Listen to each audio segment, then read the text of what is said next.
Hello, my name is Cindy Darcy, and I'm a trustee here at the Beals Memorial Library, as well as a fourth grade teacher at Toytown Elementary here in Winchendon. Welcome to the Beals Memorial Library Stuck at Home Storytime. Today I will be reading The Pumpkin Blanket by Deborah Turney Zagwyn. When Clee was born, the northern lights shook their folds above her bed, but no one saw them. Clee's family only had eyes for Clee. Later, the door blew open and the wind tossed a blanket inside. Swish! No one heard. Clee's family only had ears for Clee.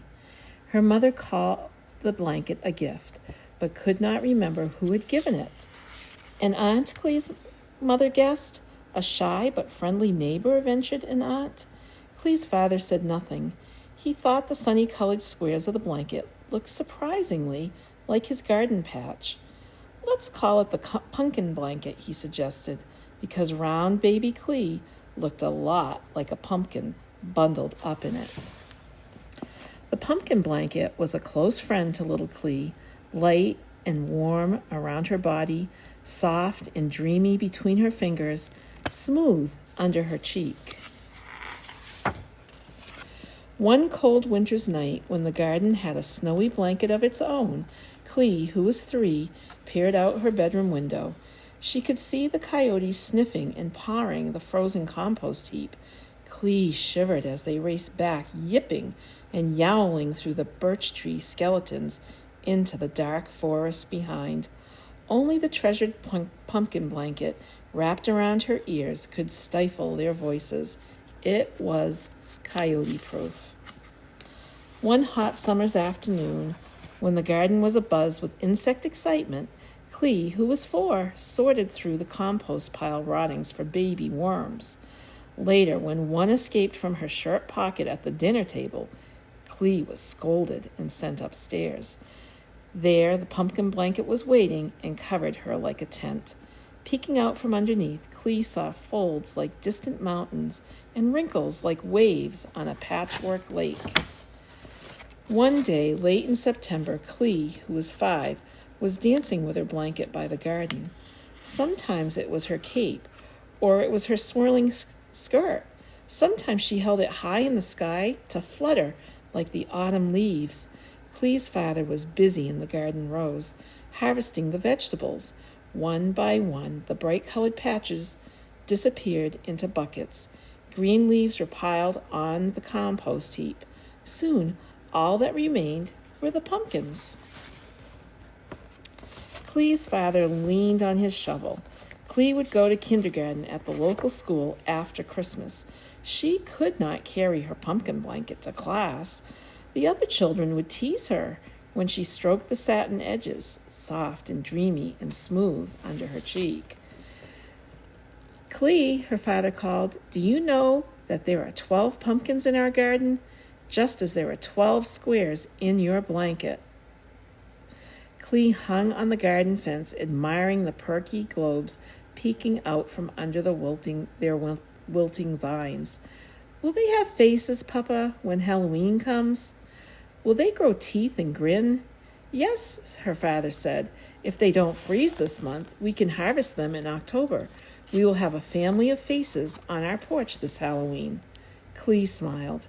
That night, the first frost came. The next morning, Clee and her father saw that one pumpkin was not sheltered by the vines. It stood alone. Clee, her father asked, will you share your blanket with the pumpkins? One square would cover that shivering pumpkin and save it from the frost. A lump came to Clee's throat, but she nodded. Then her father reached for his pocket knife and carefully cut the threads, separating a square from the pumpkin blanket. Gently, Clee covered the pumpkin. The next morning, Clee and her father hurried to the pumpkin patch.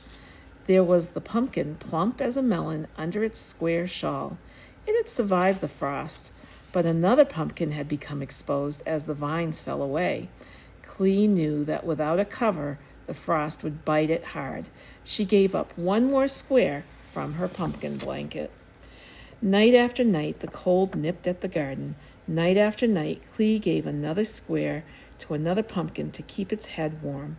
In the early October night sky, the northern lights began to flicker faintly. Finally, Clee had only one square left. It was her favorite, the one with the widest satin edge, soft and dreamy between her fingers and smooth under her cheek. That day, Clee did not go down to the garden with her father. She sat on her bed and looked down at the pumpkin patch.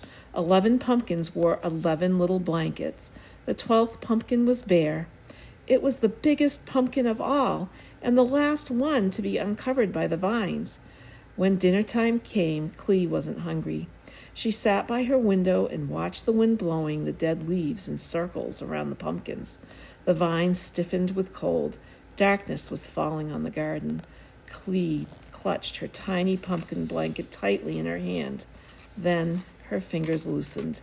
She stroked the satin border one last time. Clee paddled down the stairs and out the back door. She opened the garden gate and found her way to the pumpkin patch. The wind held its breath. The leaves lay still. Clee tucked her last scrap of pumpkin blanket around the biggest pumpkin of all and ran back to the house before she could change her mind. Clee missed her pumpkin blanket. She had a new down comforter, but it covered without comforting her.